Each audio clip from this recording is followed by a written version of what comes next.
All right, so this coach, I've met him just at the beginning of Leap, so I didn't know him from before. But let me just tell you guys, he's just an amazing guy and incredible to meet. So I have the pleasure to welcome Coach Justin. Everybody give it up for him.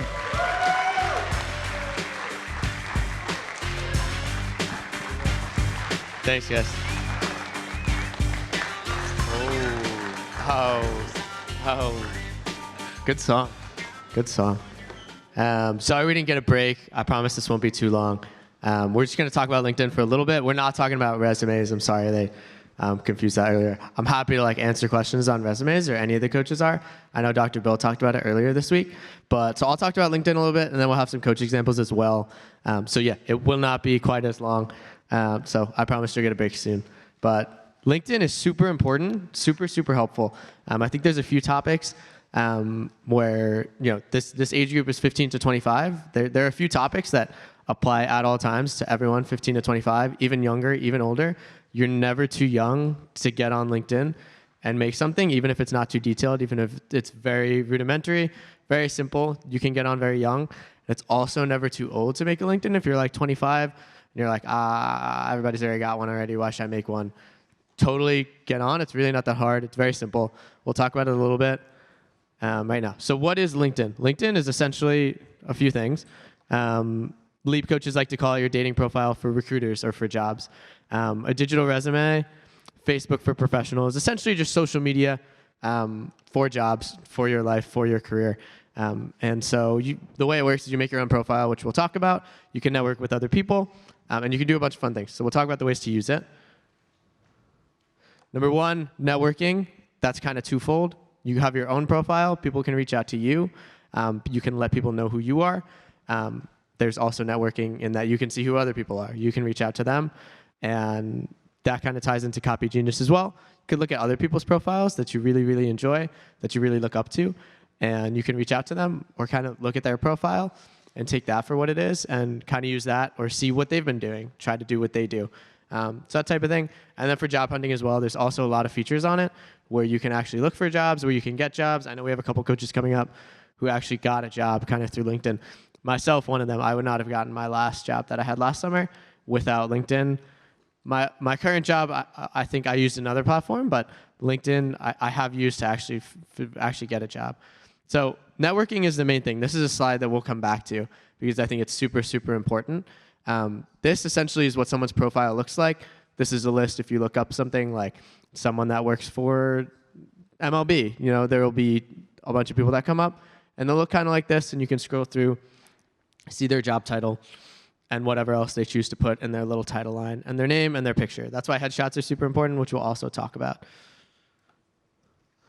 Copy Genius, as I said, this is someone that whoever made these slides looks up to a lot. And so this is an example of a really good profile, honestly, just looking at it from a glance. Done a bunch of things, kind of separated them well by title, and then has a great headshot, a great little background, and a good title. And then job hunting. Again, these are just some screenshots, but when you go on LinkedIn and when you guys make your account, which everybody should, you can go to that section where you can look for jobs, search for jobs.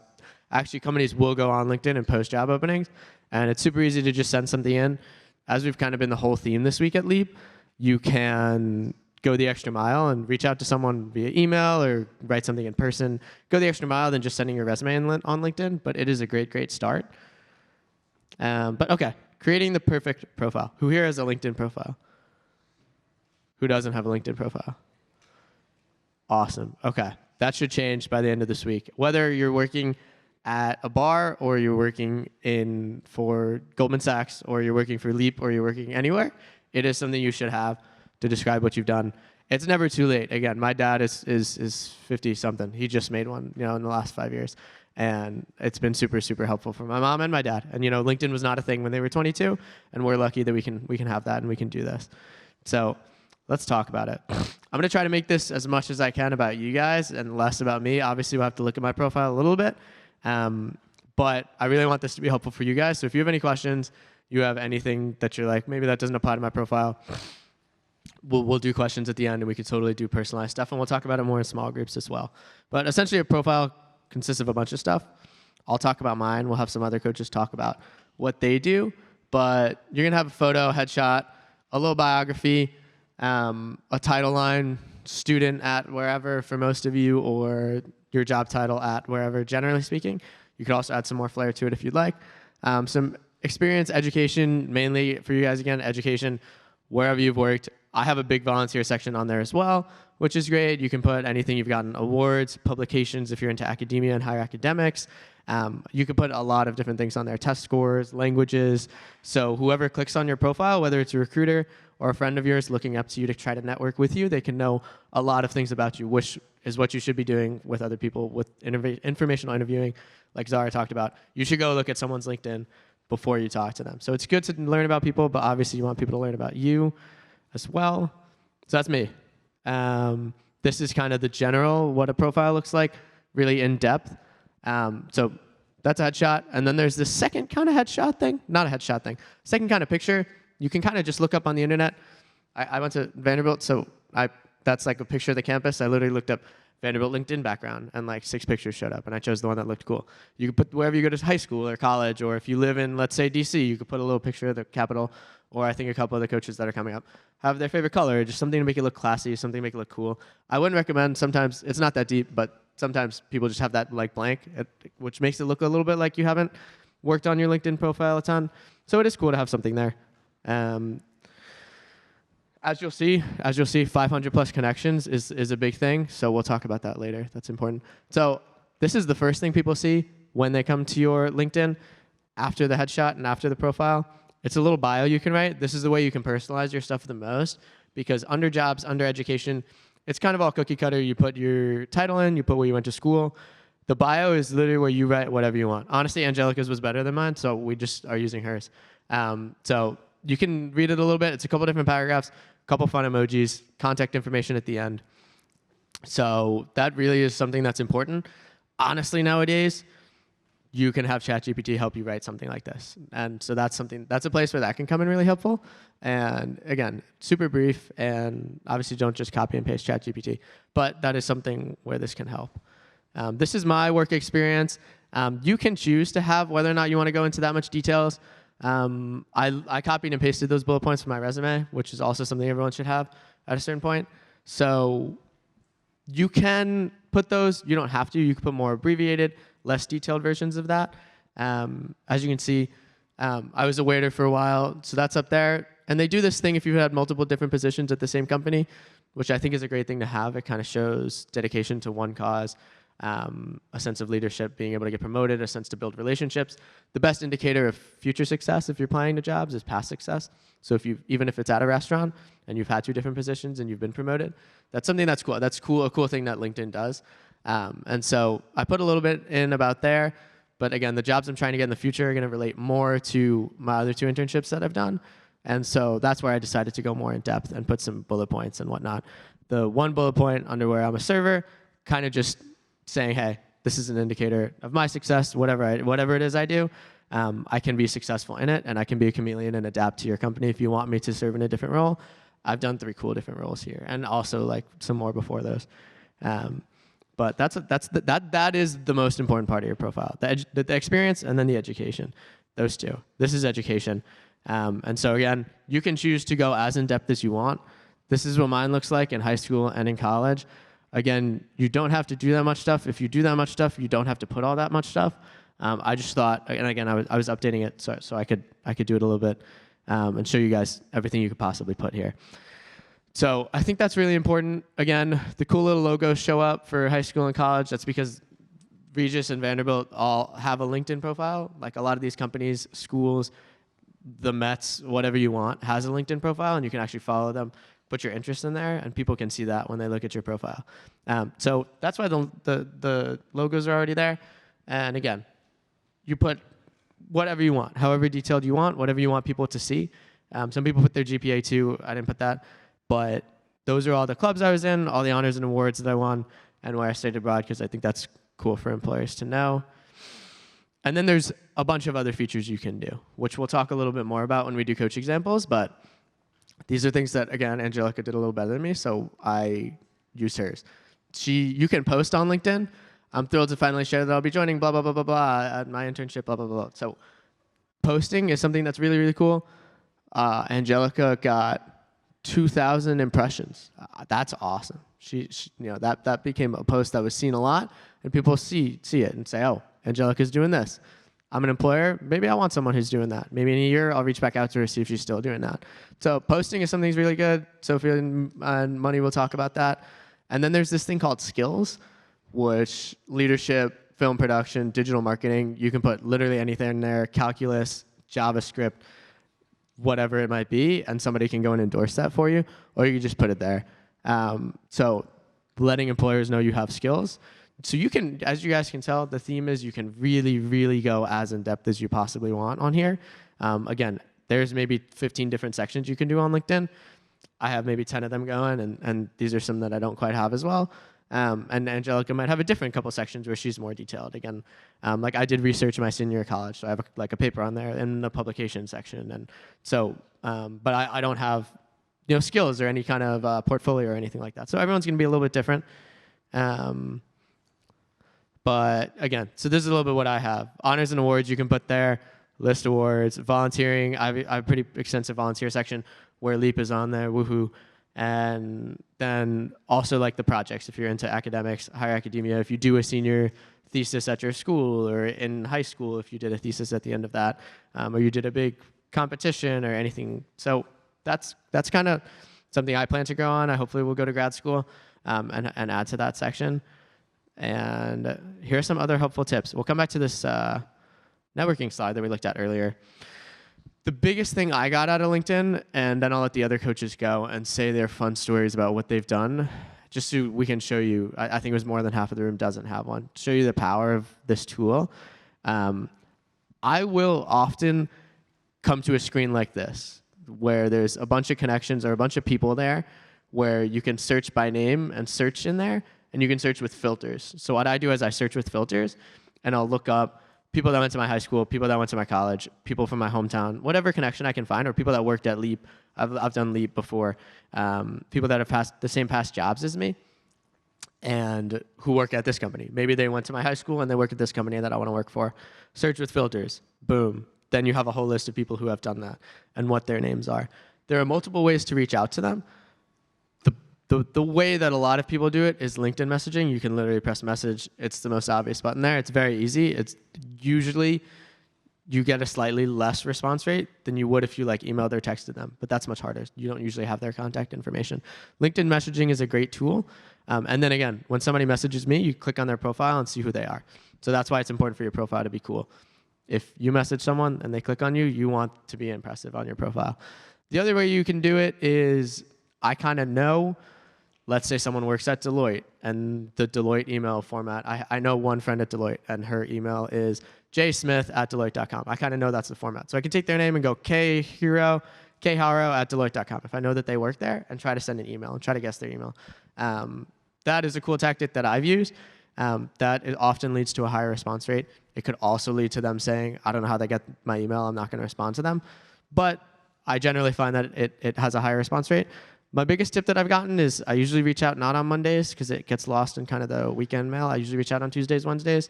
Fridays, you sometimes don't get a response. So those are the days that I tend to reach out. People tend to be the least busy.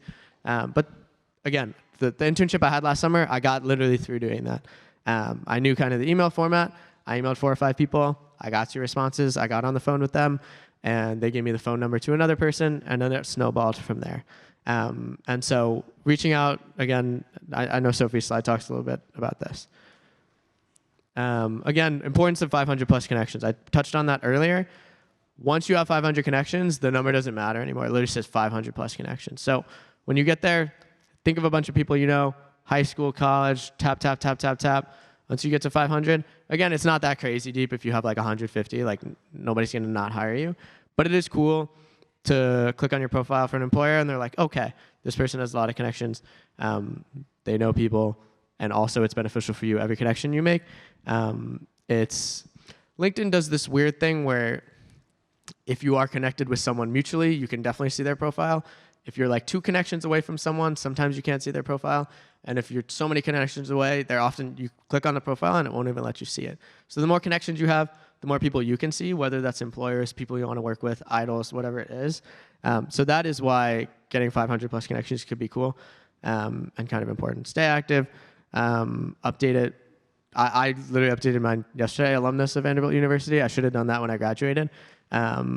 So you don't want to be graduated a year ago and it's a student of XYZ high school when that's just not true anymore. So you should make this when you're young, but know that there is a commitment that comes with it. When you change your role, when you change your school, you should probably go on there and change it. You can also post like Angelica did. You don't have to, but that's a good way to reach out to your network. Here we go. Oh, there's some transitions there. Importance of headshots. Nope, back. These are some example headshots. Actually, that one, that's Taryn. She was here last sleep when I was here. And those are the headshots that Angelica took. And they're really good. So everybody's going to have a chance to take a headshot on Friday after the mentor workshop. You'll all be dressed up super nice. You'll all look awesome. And Angelica is the best photographer. And she'll take all of your photos. And then now you'll have a professional headshot. People pay a lot of money for professional headshots. And you're going to get one for free or with the cost of Leap. And that's a huge opportunity and one that I encourage you to take on Friday. Again, it is optional, but I do recommend you guys do it because when you make a LinkedIn, you want to look professional and you want to have a professional headshot. You don't want a zoomed in picture of you and the boys and it doesn't look great. So we'll do some coach examples. Sophie, honestly, everyone just come up if you know it's you, so we can make this easier. Yeah, woohoo! Thanks, Justin. Hey, everybody. I just wanted to show you guys one advantage that LinkedIn has had for me. If you want to pull up the next slide. Oh, thank you. So that's my LinkedIn profile on the left. You can connect with me if you want. I'm trying to get to 500 plus connections, but I'm not there yet. But more importantly, I wanted to show y'all on the right. A couple years ago, I used LinkedIn to help me get a job, which ended up being like my favorite job that I've ever had. So I came across the job and I submitted an application, but I felt like the application was super baseline. It didn't really show anything about my personality, and I felt like I wasn't really, wouldn't have stuck out to an employer. So I did my research and I went on LinkedIn and I tried to find someone that worked for the brand that I was applying for the job for. So I found someone and I reached out to her LinkedIn on a direct message, and I basically just said that I submitted my baseline application and I'm hoping to get an interview. If I land that interview, do you have any advice for me? And yeah, I just said I would greatly appreciate anything you think that could potentially better my chances. She actually messaged me back and she said, "Hi Sophie, thank you so much for reaching out. The Nashville store location would be a great learning opportunity. I'd be happy to schedule a time to chat with you if you're interested." So we set up a time and we had a Zoom meeting, and basically she was great. She helped me so much, and since she worked for the brand that I wanted to work for, she kind of told me what the interviewers were gonna wanna hear. So when I got into the interview, I was like saying all of these key points that I knew were gonna mean something to them because she had told me. But not only did she help me prepare for my interview, she also was putting my name into conversations. So when I got to my interview, the interviewers actually already knew who I was because she had reached out and told them that I was ambitious and really wanted the role. And so just doing that extra work put my name in a lot of conversations that made my application not just look exactly like everybody else's. So yeah.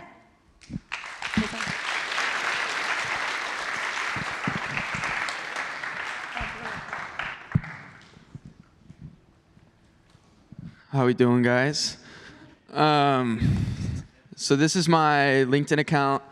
I actually first created my LinkedIn at my first Leap as a student back when we had everyone create a LinkedIn account while here. And I've probably let it sit for a good year and a half, maybe longer, before I really started getting into networking a couple months ago. And it's been a huge tool just to connect with people that I've met in the past that, I didn't get their contact information or anything like that. So you'll see I'm not in that category of 500 plus connections, which is totally cool. Like Justin said, I'm working on getting there. But that's not preventing you from making any new connections on LinkedIn. It's nice to have the analytics here. You can see if you're changing anything in your account, what that's doing to your profile views, post impressions, and search appearances. And then, like Justin said, I use ChatGPT just to create a bio, and that was really helpful. Doesn't need to be anything crazy, just a short kind of gist of what your career or what you're trying to do looks like. And then, cool story, I worked at a country club for a few years back in my hometown, and there was a lot of people that I met face-to-face that were offering internships and job opportunities, just by word of mouth. And that's great and all until you realize you don't really have any contact with those people outside of seeing them at your job. And LinkedIn was a great way to connect with those people and actually be able to reach out for future opportunities. And then last but not least, organizations, things like LEAP, volunteer programs, are all able to be posted on there for people to see, which is really sweet. But definitely getting into LinkedIn more, using it for internships and stuff like that, which are super important. And yeah, great tool. But that's it.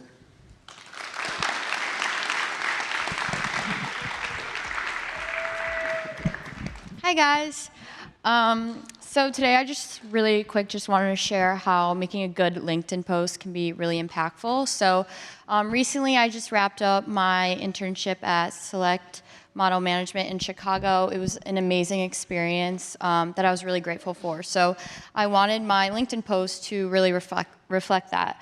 So I just made sure to say thank you to the directors for their mentorship. And I talked about the skills that I was able to learn, develop, sharpen, and then I kind of went into the responsibilities I had. And then at the end of the post, I just threw in a link to my final presentation, which just gave in more insight to like my time at Select. And about a week later, I got a message from an agent from another agency in Chicago, and she just wanted to talk to me and ask questions about my experience at Select and interning with them. They were looking to implement an internship program for themselves, so they just wanted to ask me how my experience was. So we met, and for me as a psychology and business student, it's really hard to kind of get a step into the fashion industry. So any opportunity to meet, someone in this industry, I was like, I would love to meet. So we met for coffee, and I went into it thinking that I was just gonna talk about my experience, and I came out of it with a job offer as a scouting and development agent at their agency. So that just kind of goes to show that a great LinkedIn post and interviewing for information, like Zara was talking about, can really be impactful and help your career. Thank you.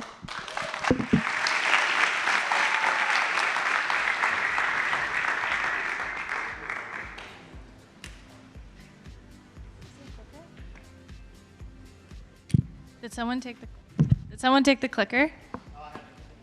Oh, thank you. Hi, everyone. I wanted to just really quickly talk about LinkedIn from like a freelancer marketing perspective of someone who works for themselves. Also, a quick note on 500 connections. LinkedIn rewards you if you have 500 connections. So all of your posts that you post, everything you comment on and everything you like on gets shown in everyone else's feed. So if I like someone else's post, everyone can see that I liked it. So it's just like a good kind of benchmark to get to. And my suggestion would be all of you guys should create a LinkedIn profile and then connect your profile to Leap. And then next week or in a couple weeks, go to the Leap LinkedIn page and then like connect with everyone who's an alumni of Leap. And that'll get you guys to like 500 right away. Okay, so I work in marketing. I'm an SEO copywriter, brand marketer, and strategist. My about is probably a little too short, but I just say hello. I'm an SEO copywriter and brand strategist. I help brands create and execute content strategies to support their growth. And then I have a little land acknowledgement there. What is an SEO copywriter? I write blogs. I write articles to help companies rank higher in Google. I really like pickleball. I play a lot of pickleball, so I write a lot of articles on that. And I work as a brand strategist, so I help companies kind of create brands. I create names for products. So for this is like a sparkling water brand, and I just wrote the tagline. I helped write the copy on the can, helped with the visual identity. And then this is also what I do for clients. So I'll do a bunch of research, industry, audience, competition, and then I'll help craft a positioning statement. Where are they in the market? Help with a mission statement, vision, values, again, names and taglines, and then that leads into creating a story for the brand, a narrative, personality, and some key messages. So as an example, this is one of my clients. It's a daycare and classroom supply company. They didn't have a name. They didn't have like a visual kind of identity. So we created a mood board. And then we chose a name. It's Oakling, which is like a baby oak tree. It signifies like growth and nurturement. So yeah, this is kind of the work that I do. I use LinkedIn. Okay, wait, pause. My job is like so weird, and I feel like instead of being like a lawyer or a nurse, everything I do is like, it changes a lot. Like marketing is so broad. So I use LinkedIn to kind of explain what I'm up to, and this is when I worked in conservation, which I'm going to touch on in a second. So I go to a lot of conferences. So on the left, I was off to Alaska for an Arctic policy conference. In the middle is like an update from that conference. On the right is a big presentation I gave at a conference on beluga whales in Canada. Recently, I attended like a newsletter conference, so I'll make a post about my biggest takeaways. I made a Leap post as well 6 days ago, just kind of explaining how I'm back and recapping some of the last couple years. And then, okay, this is where things get confusing. So because of my job, I work remotely, I work for myself, so I can work from anywhere in the world. So for the last year, I've been living in Tanzania, East Africa, and obviously doing a lot of fun things, but mostly there to do some marketing stuff. This is, for anyone who doesn't know, it's below Kenya. So I've been working with female entrepreneurs who are starting their own businesses, helping them with their marketing plans, helping them with some social media stuff. And I also opened up a smoothie bowl restaurant. If anyone wants to follow us on Instagram, we make smoothie bowls and juices and stuff like that. Anyways, before I moved to Zanzibar, I was working in conservation. Like I said, my background is marketing and journalism, but I was working in conservation as a polar bear campaign manager for Canadian Parks and Wilderness Society. So my job was working in the Arctic and helping protect polar bears and their disappearing habitat. Okay, so when I moved to Zanzibar, I wanted to talk to someone who maybe did the same thing, but in Zanzibar, so from more of like an Indian Ocean perspective, and I'm coming from the Arctic. So I went onto LinkedIn, and I looked up conservation, ocean conservation, that kind of thing, but in Zanzibar. So I found this girl, Diana. At the time, she was the marketing manager for Chumbe Island Coral Park, which is a big marine protected area off the coast of Zanzibar. And I reached out to her. This is where she works. So there's a big coral reef that they're protecting, and she's the marketing manager, which is exactly equivalent to what my job was in the Arctic. So this was her job description and title at the time. So I messaged her on LinkedIn, and I just said, hi, I wanted to introduce myself and mention that I'm a big fan of the work that you guys do. I just read your ecotourism and climate change adaptation case study, and it was really inspiring. I currently live in Canada. I'm working in conservation as well to establish marine protected areas in our Arctic, but I'll be living in Zanzibar for the next 6 months to a year, helping out with another project. I really hope I get the chance to visit Chumbe Island while I'm there. It would be great to meet you.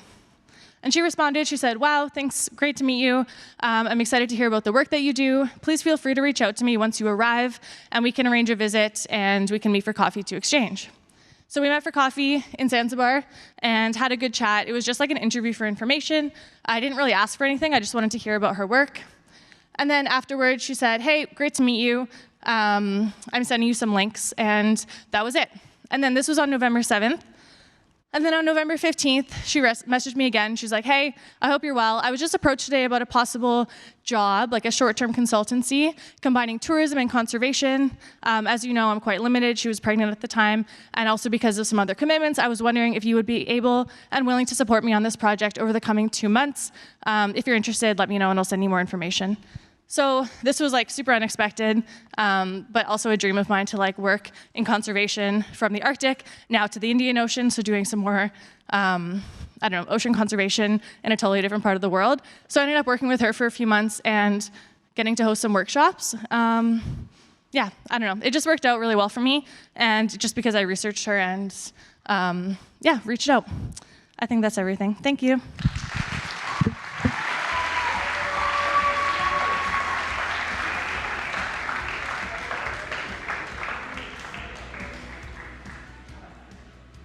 All right, one more round of applause for all those coaches.